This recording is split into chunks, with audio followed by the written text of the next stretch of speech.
this presentation. I think it's not only timely, but allows us to witness something that's truly important. That is the existence in Mexico of young, thoughtful, thorough, bold funcionarios públicos that, in addition to that, are right on the mark. So thank you, Mr. Secretary, for being here. This is, again, a very, very timely discussion. Let me start with my general impression since May, since this dialogue, this initiative was presented. And I'll preface my comment by saying that it's very easy to say this from the academic and civic trenches that we're all involved with.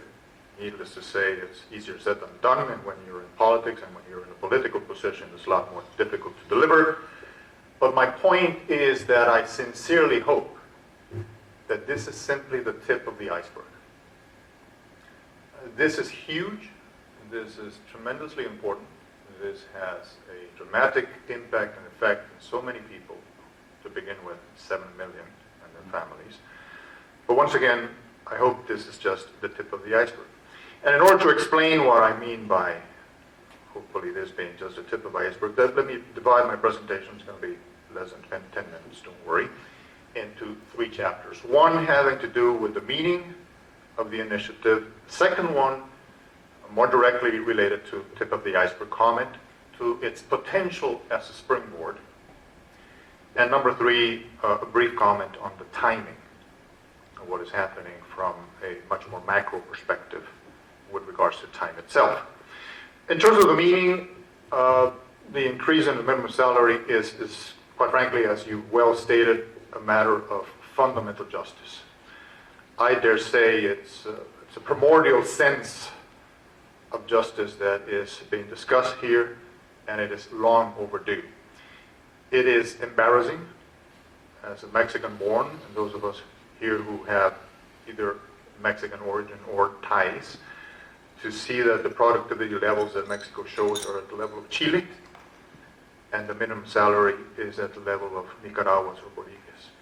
It's quite frankly, it is embarrassing. So this is long overdue. And when people are concerned with productivity, as everyone should be, well, the fundamental argument there is that the most basic incentive to be productive is this.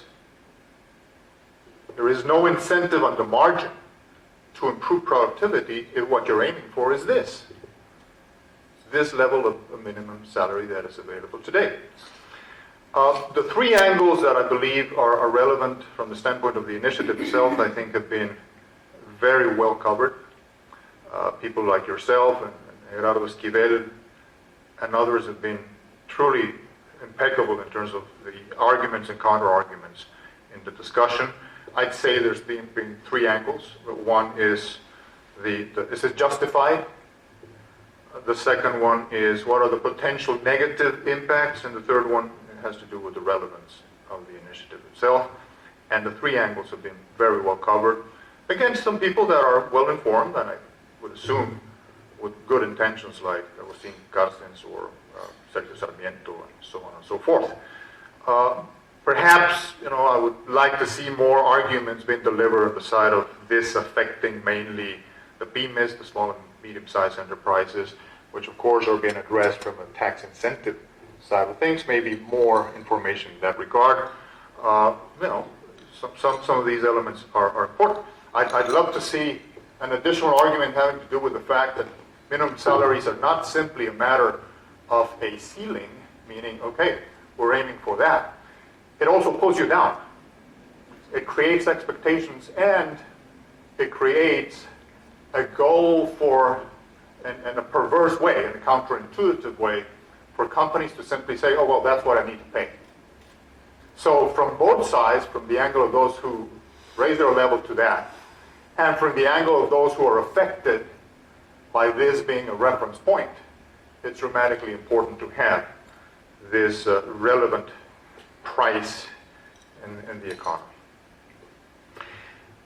I'll end up this part, meaning the meaning itself of the initiative, by saying that perhaps most happily this has spurred a long overdue debate with regards to the twin leviathans, to put it in biblical terms, of Mexico today, which have to do with poverty and inequality. And I dare say that out of the couple, which are both dire, the element of inequality has not been a part of the crucial debate that is so urgently needed in Mexico.